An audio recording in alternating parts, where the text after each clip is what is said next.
listeners, welcome to the Raising Kellen podcast. For those of you listening in for the first time, my name is Marsha Naidu. I blog at raisingkellen.org, where we curate resources for special needs parenting.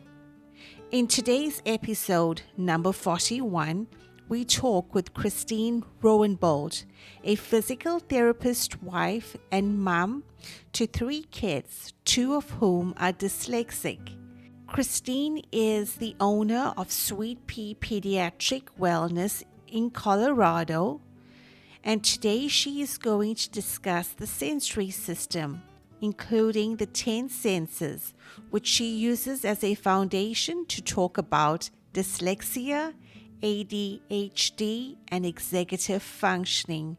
Christine also hosts 2 podcasts, Sparkler Parents and Dyslexically Successful. Welcome, Christine. Well, thanks for having me talk to you. Listen, I'm so happy that you're going to be chatting with us on this early Friday morning.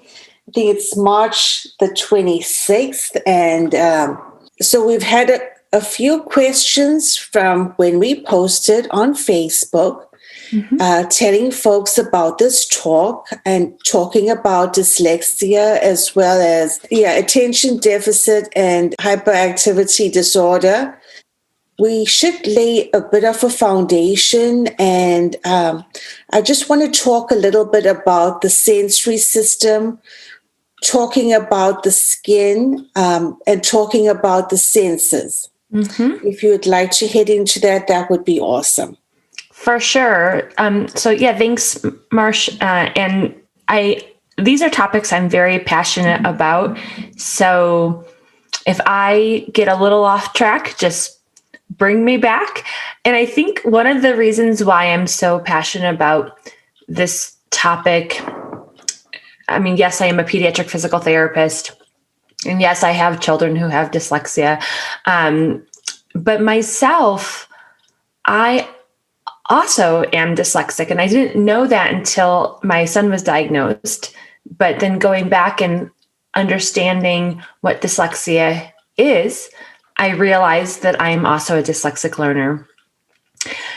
As a child, I was just considered loud and fast and always into something. But those were things as a girl that were, I think, valued. And so I didn't get a diagnosis of ADHD. And again, after I started having kids, the stress and actually it was trauma, the birth process for me, threw me into symptoms of ADHD that I'm still struggling with today, 12, 13 years later after. And so again, I think the predisposition for that was there, just was not diagnosed, definitely not medicated. But along that came anxiety. Along that came motor challenges. I am the clumsiest physical therapist you'll meet.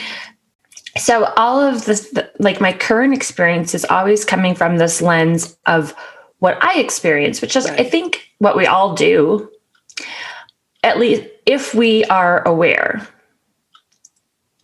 That's the key, isn't it? The awareness.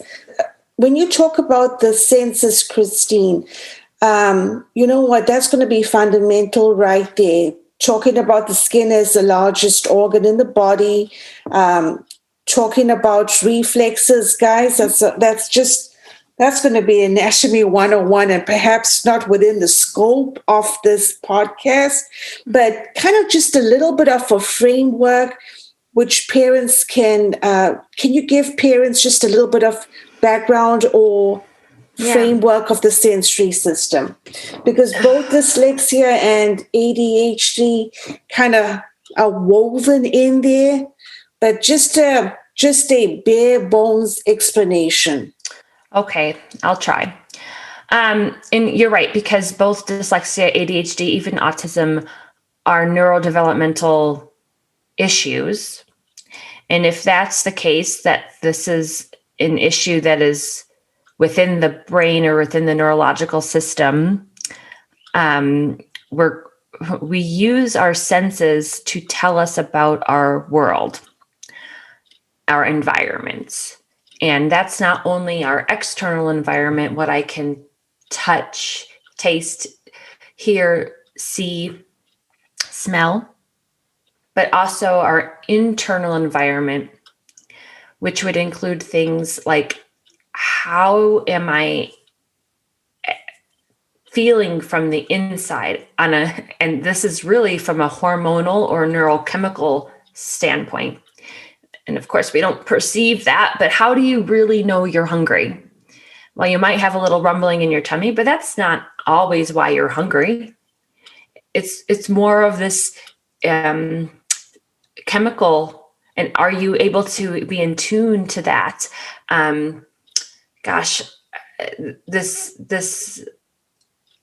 Also an ability to understand where you are in space based off of the position of your joints. As a physical therapist, whether you're a pediatric or an adult therapist, that's proprioception. I used to understand proprioception just as that I would have the client close their eyes and move their wrist. And do you know if your wrist is flexed or extended? Okay, well, that's great. Yeah, bend or straight. That's great, but it's not enough. What the proprioceptive system is really telling us is, are you safe there? And if you are feeling safe there, you will then have access to be able to discriminate the position. So first comes safety. I slouch in general, and always had as a child, and my mother would constantly tell me, Chrissy, sit up straight. Chrissy, sit up straight. And I'm like, what are you talking about, lady? I'm sitting up perfectly straight. No, you're not. Because I had no awareness. My body didn't perceive. Know what straight is. And that's proprioception. Yeah. So it wasn't that I couldn't do it, because I could clearly do it. And it wasn't that I was being lazy. I didn't recognize within my body that this is straight, and that my body didn't even tell me that feedback of, yeah, you're okay here. This is a good thing. Stay here. In fact, my body said no, especially if I'm stressed or nervous or anxious, which I spent my entire childhood until my early 20s is a ball of anxiety, that I needed to be here.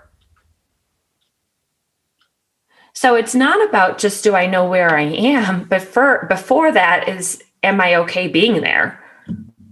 Guys, and this is audio. So what Christine basically did is that she went into a ball position. So not being safe, up, erect, but perhaps in a moment of flight or fight, just kind of curling up some. Yeah. And I think, again, even babies, you watch them and you see, oh, that's kind of interesting. You don't like to be on your tummy. I wonder why you don't like that, or you don't like to do those things with your body. I wonder why you don't like. It's not because they don't want to, like in the sense of, I'm not going to do that today, Mom. I don't want to. Something in their body is telling them, no, don't do that. That doesn't feel okay. Would you want to continue to do something that felt uncomfortable? No. So our senses give us information, give us data. Our senses don't tell us what to do with that data. That happens in our brain. And our brain, and I didn't talk about all of our senses, so vestibular is the fluid inside our inner ear passing the hair cells as we move our head, gives information to our brain about where we are in space, but it also about velocity, how fast we're moving. Rotation works with our visual system. Again, would you be okay if we put the senses down maybe on a blog format for parents? Oh, I've got one for you. Okay, that's good. So they can access what actually the senses are. And this is going out of the realm of your typical everyday, what we learned, 5 senses, right, Christine? Of course. That's awesome. So that would be good information, guys, for y'all. But so we receive that information from around us. It goes up to the brain, and then what happens, Christine? Yeah. So it's going to travel from our external, internal senses, wherever those sense organs are. So like you said, skin is our largest organ, but within our skin and our muscles and our tendons and our joints and all of that, we have 13 different types of receptors. And each of those receptors have different jobs that teach us about safety. And our brain is very, our human brain through evolution has developed so many amazing capabilities, just crazy things that our brains can do. And so many layers as well. Correct. The older, more primitive layers of brains of all animals that have a spinal cord are still there. So I once saw a picture of an octopus attacking an eagle. Okay, so how does this work? The eagle came and somehow was able to get the octopus, and the octopus, with its nervous system, reacted and attacked the eagle. I don't know the outcome of that particular encounter, but I mean, so through evolution, we have developed, and yes, we are not octopuses. We are not even eagles. We are much more than that. Our brains are 3.3 pounds as an adult mass of highly connected, efficient pathways that allow us to achieve this amazing mental capacity. But we are not only that. There are so many programs that are running in our subconscious that in all reality, if we had to pay attention to all of those things, we would go crazy. We can't.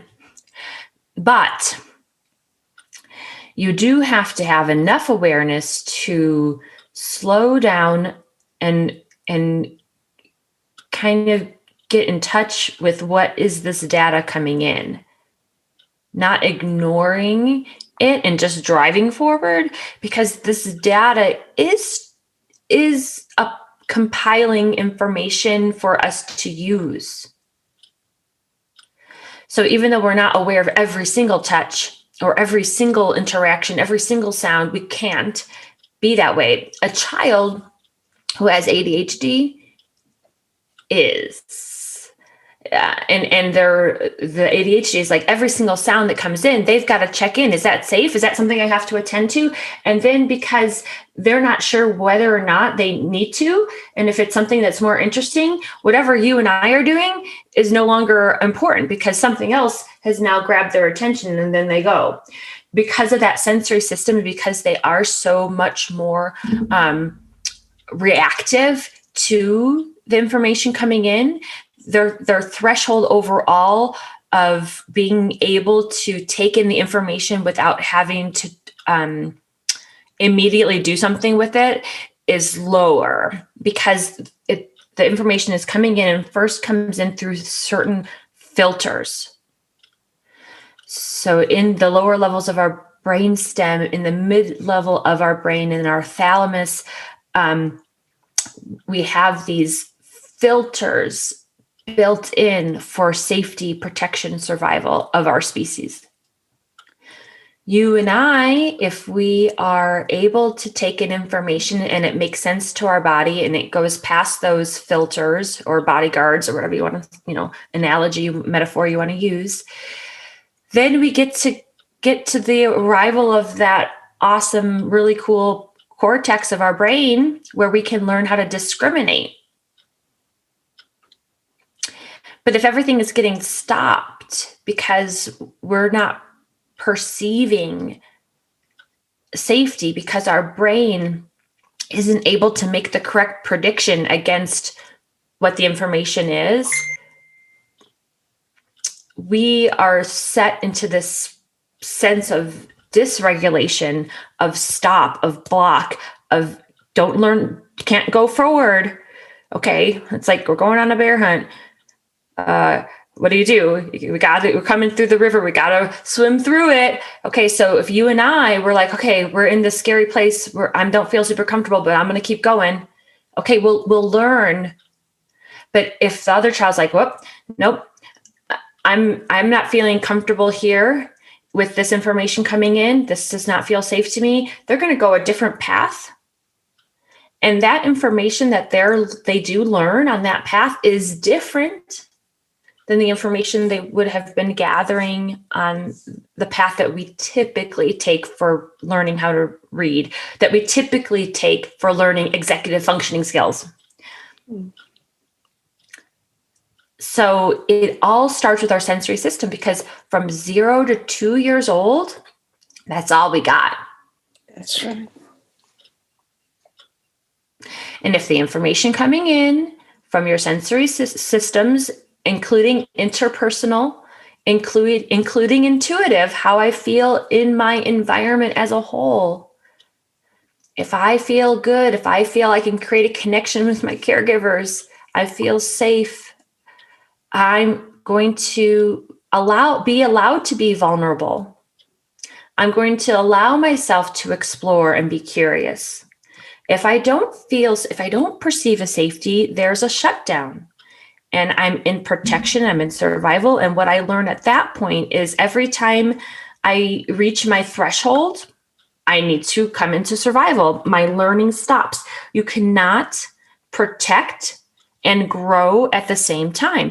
This is true for a 2-year-old. This is true for a 102-year-old.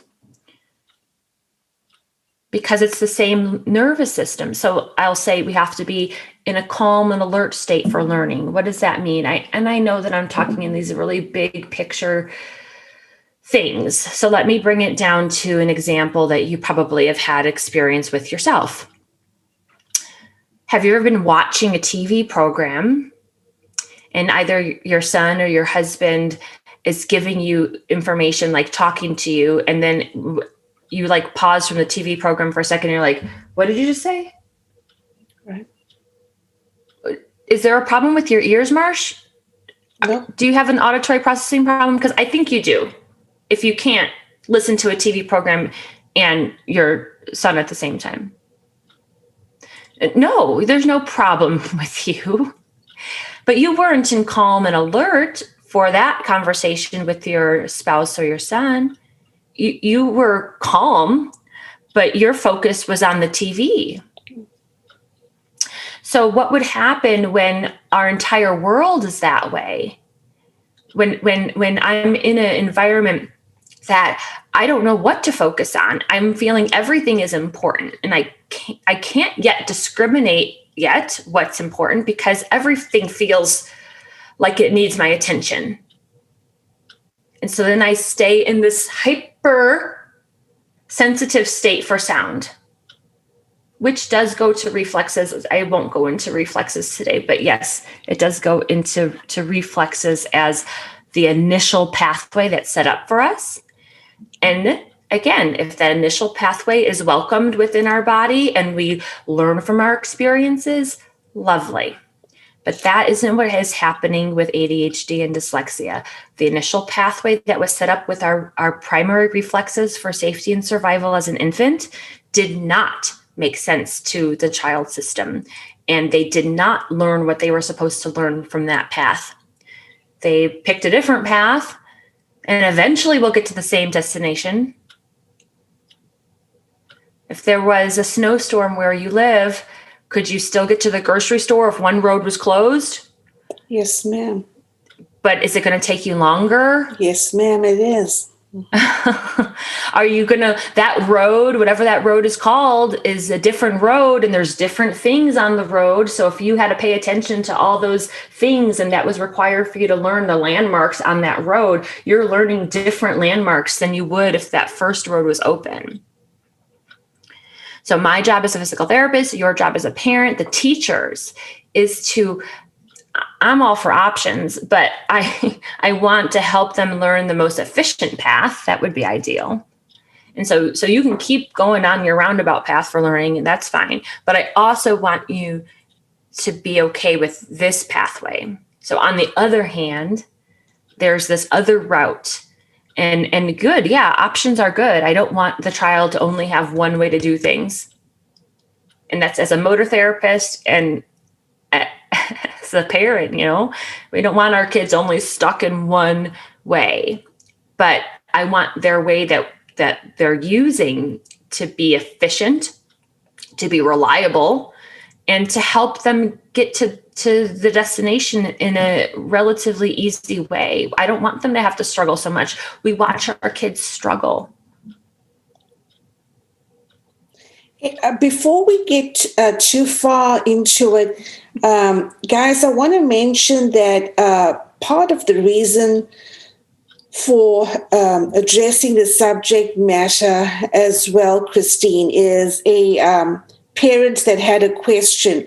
And I'm trying to track down the message so that I can make sure we answer this parents' questions regarding ADHD as well as dyslexia. And just For sure. 1 second. I can probably find it as well. So I'm going to go ahead and read it, guys. I have read that many diagnoses such as ADHD are actually having anxiety responses. The sensory overload glitches and with attention span, reasoning, and impulses. I have seen this with kiddos doing the fight or flight. If you are seeing more anxiety issues perpetuating this ADHD, how do you say that word? Cornucopia. Cornucopia. What are some techniques to best calm a fighter? Christine, I'm going to hand that over to you. Sure. I think, so Mom, we and all moms and dads who are listening, we look at our kids through the lens and through the experiences that we have. And we do the best we can to create this story. I mean, that's what our brains are doing. They're predicting what's going on. But I guess I'll invite you to kind of step back and notice within your own body when you may have felt this way. And notice what you do when you feel like you have to fight. Was there really a reason you had to fight? Or was that just your perception at the moment? And I mean, I guess, if you're in an argument with somebody online, they say something and you're like really mad about that. And you feel if you slow down enough, you feel it in your stomach, the pit of your stomach, or you feel it in your throat, this tightness. And as an adult, we have enough awareness, most people, to kind of walk that back or allow that feeling to subside. And then we proceed. And this is not easy as an adult either way, by the way, right? It can be developed and it needs to be practiced. As a child whose the sensory information coming in is narrow and that there's this block or this threshold of how much of something they can tolerate before they feel like they have to react for safety, for survival, then they're doing this much more often. And if they're going into this state much more often, they're relatively stuck there. Their threshold, depending on the experiences they're having, either narrows, where now it's happening much more frequently, and you're like, oh my gosh, what's going on? So we all have that experience of dysregulation for a little bit. And as an adult, if we've developed coping mechanisms to kind of bring ourselves back to that calm state, that's good. I think as an adult, often we just ignore that and we try to move through past it. And our kids can't do that yet. And actually, I don't want our kids to do it. So this is a practice that we do need to recognize that our kids are having struggles with this. I think the anxiety and the fight are kind of two separate things. I mean, there's this order in general of how we try to handle problems. If we're aware that there's a problem there, and like somebody is there and confrontational, our first reaction is to fight, to protect ourselves, right? I'm not going to just sit there and take it, although maybe some people would. Your first reaction is to fight back. If that wasn't successful, then you're going to try to get out of there. If that isn't successful, another mechanism that we do have in our evolutionary toolbox is to hide or to play dead. So for survival, these mechanisms are hardwired into our bodies. And it's really not, at some level, it's not a conscious choice for the child to react. Now, yes, it may be into a learned behavior in the sense that I reacted 50 times when I reached my threshold. That's really comfortable to me. That has now become a habit. But I would argue that it's not a conscious choice. Just like if you read a text or read a Facebook post and you feel this intense anger and just like you yell at your child because you just read something that's not related to your child, and now you splash that anger onto them. That wasn't a conscious choice. It was a reaction too. You reached your limit with some sort of stimulus, in this case, visual word, that gave a thought, that they gave an emotion, that gave a thought, and then your reaction was to yell at somebody who has no responsibility for this. But we do this as adults, and yet when we look at our children, we think it's so odd, because it's happening much more frequently. We have the ability to modify our responses.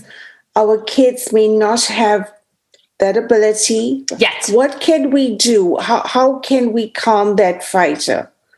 Mm-hmm. Lots and lots of practice at where your child is at. So we went back to the fact that we can't possibly notice every single sense that's coming in. But using mindfulness can help us be more aware at certain times when our bodies are calm. So practicing when we are calm, this ability to notice and to be okay with a sound, to grow your ability to just pay attention to a smell, or if I'm whispering really quietly, like that's a technique, right? When you want your kid to listen to you, maybe you don't yell, maybe you actually whisper. Because why? Because we want to give them like a different experience, something that catches their attention. So playing games that when someone is calm and alert, that helps enhance their ability to use their senses for an effective way of learning, can help grow their tolerance for what's challenging. We're always looking to support and stretch our child. Meaning we want to support them with where they are at right now and help stretch them or guide them to that next stage. And most often this is going to be done in baby steps, and it's going to be done in everyday experiences, in everyday moments. Having conversations in the car, creating an environment at dinner that is a calm space so that we can, turning off the TV so that we can have a calm space to really just kind of pay attention to what's going on within our own selves. And so everything in our own self as parents is amped up and your child is amped up, I'm going to predict that we're going to have a lot more meltdowns. If I, as a parent, am in a little bit calmer space and I can pay attention to when my child is starting to come out of that calm and alert state, I'm going to have an easier time guiding them back. Now, I don't need to bring a kid back to calm. I don't want to take them out of their emotion, but I do think it's important to set up some boundaries. I'm okay with my child having whatever feeling or emotion they want to have, as long as they're not hurting themselves or others. That's right. And it's not about taking them out of that emotion, even if it's a big emotion, even if it's something that you as a parent are uncomfortable with. Let your child experience that emotion if they're safe to themselves and others, because then they're going to, the next time they have that emotion, it's not going to be as big. They're like, wait, now they have a lived experience of, okay, that was all right. I got out of that. And we can practice things to help build that awareness, just like we practice fire drills in our school. Why do we have fire drills in our school? Well, or other types of drills, because bad things have happened. And in that moment of emergency, you absolutely need to have survival mechanisms kick in. But we need to do it in an orderly way. We can't have chaos. What are some techniques, in your opinion, Christine, to build self-esteem in a already negative thinker? Just a few quick tips on that. Yeah. Again, kind of starting with what the child is already doing. So if they're a negative thinker, I can't tell you to stop being a negative thinker. Right. That's not going to happen. So again, we're trying, and we do this because it makes sense to us as an adult. We're just going to tell you what to do. Stop saying that. Don't be so negative. And you get frustrated as a parent because that doesn't work. And you're like, what's wrong with my child? Okay. Again, I would ask you, if you were in a state of panic, or if you were in a state of overwhelm, does it help for someone to tell you to calm down or to be happy? Does it naturally, that doesn't, but the difference is, in that moment with your child, you aren't as upset as they are. You aren't as negative as they are in the moment. So of course, just come on, snap out of it. It's not that big of a deal. But the perception to the child is that it is. The perception to the child at that moment is that whatever is going on in their school environment, their social environment, their home environment is a big deal that is not allowing them access to what they know, or not allowing them access to use their thinking brain to logically think through the situation. So what I would say is to walk it back and be curious about what's going on. Ask open-ended questions as best as you can. Give a little bit of language to your child about what they're experiencing in a non-judgmental way, in a very open-handed, inviting way.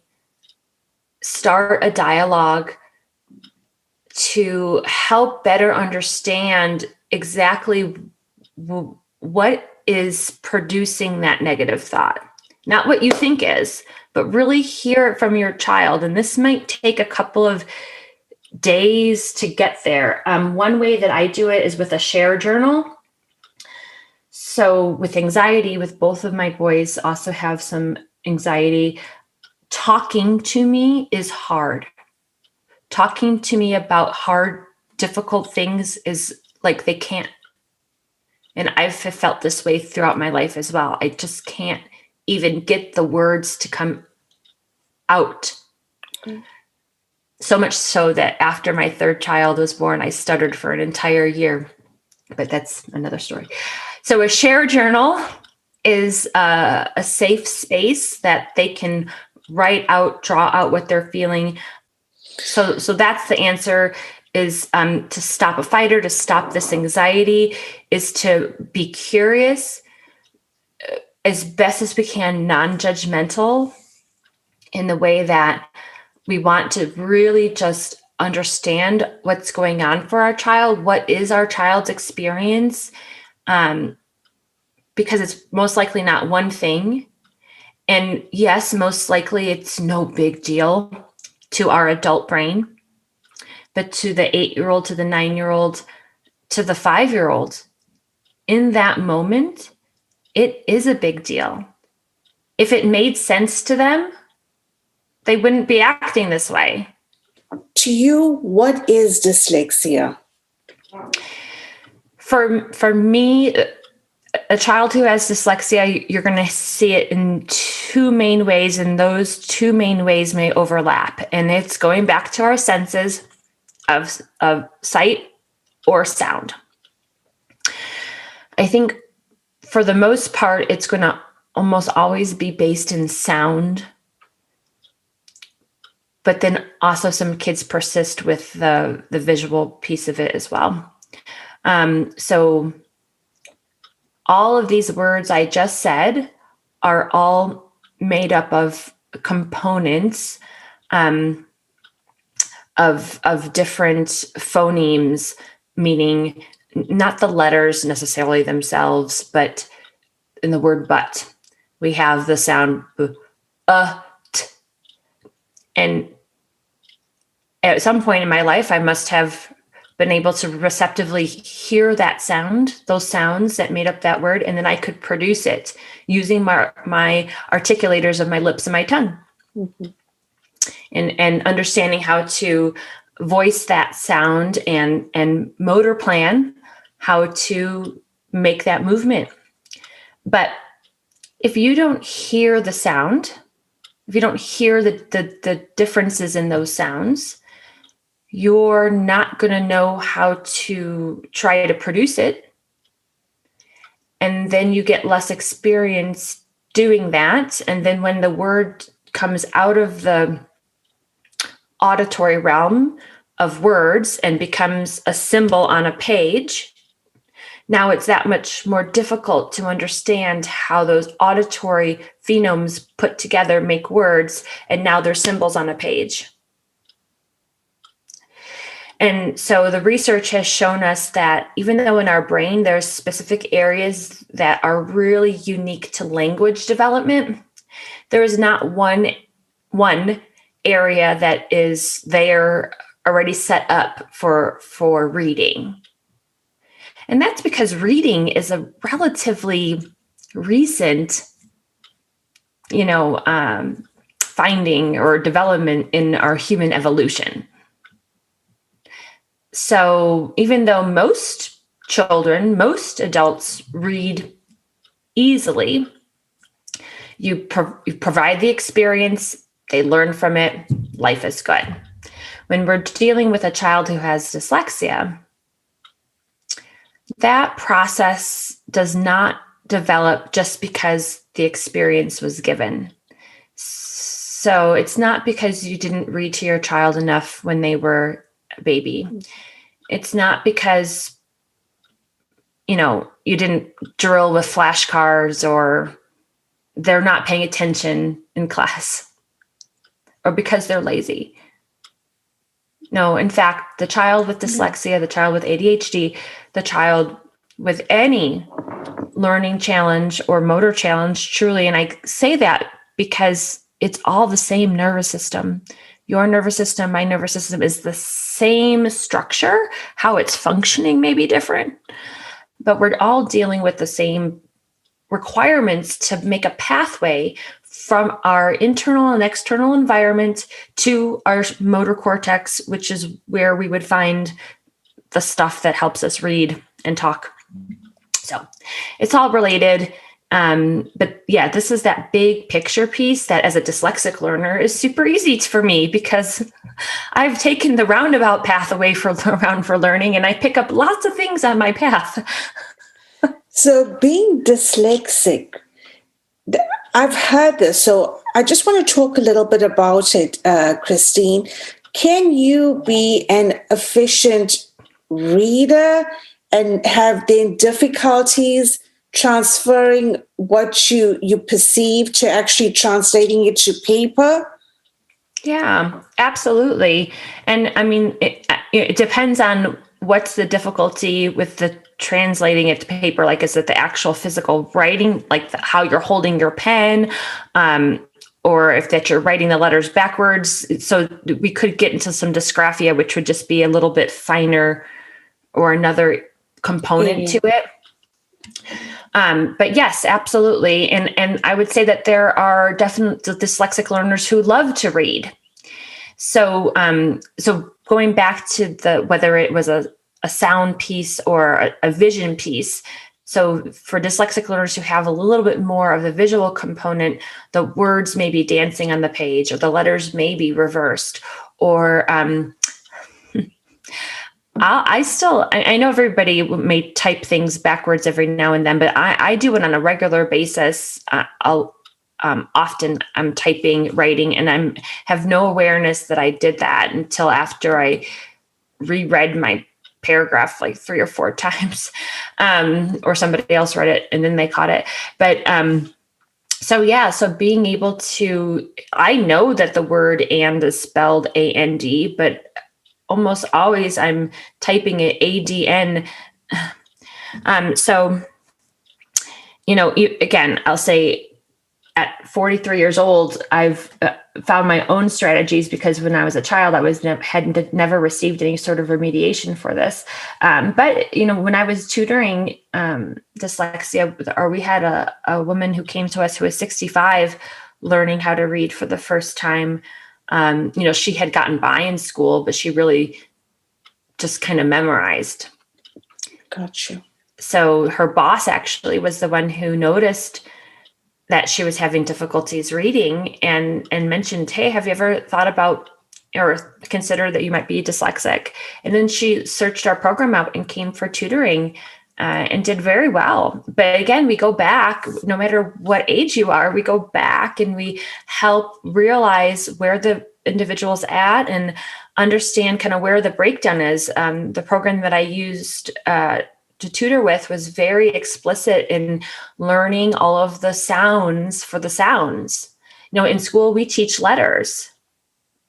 So even just the way that our system is set up for learning puts all children at a disadvantage. And then, there's different schools of thought. Some people like phonics, some people like the whole word. It's a falsehood that we learn in whole words. We don't. It's processing in most people so fast that that's how we perceive it. But that's not how our brain is computing those sounds. We're computing the phonemes, and to be able to take the sounds apart and to be able to put them back together.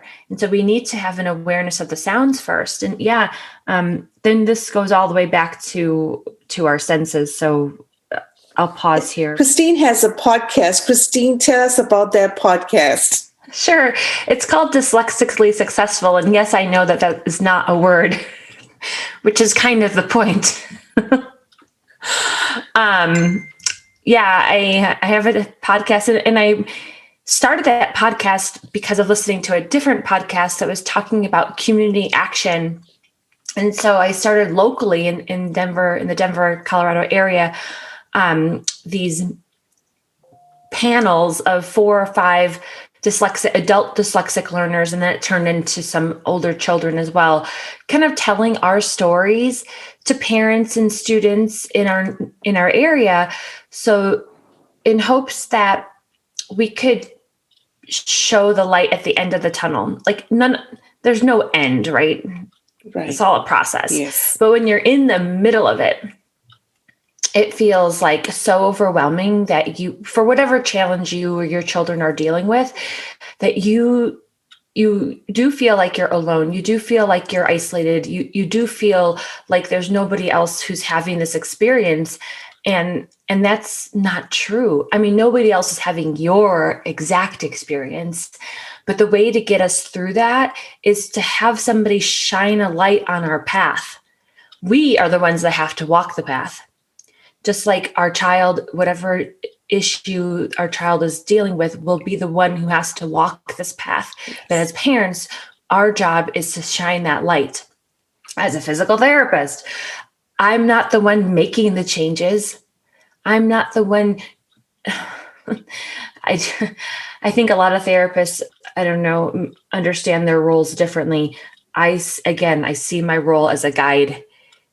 And so all of this is the point of the podcast, the point of those dyslexically successful community panels is to help us do that and create connections.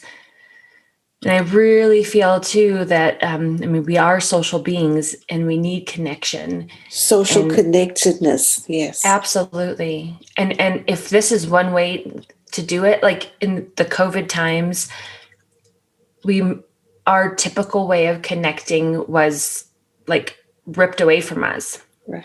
But I don't think that means that we can't have other forms of true social connection. I mean, like you and I are an example of that. Right. I've never met you in person. Nope. And perhaps I never will. And yet we have a connection.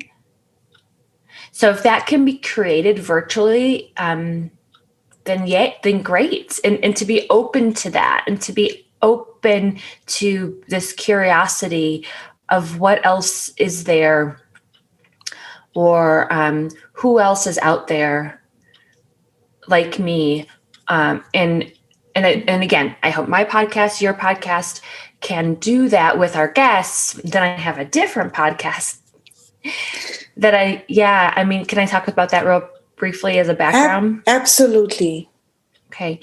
So it's called Sparkler Parents. And the whole point, again, is to really help us as parents understand how every single moment in our day, whether they're good, bad, or neutral, is an important moment. And we should do our best to be present in that moment because that's creating a connection with our child.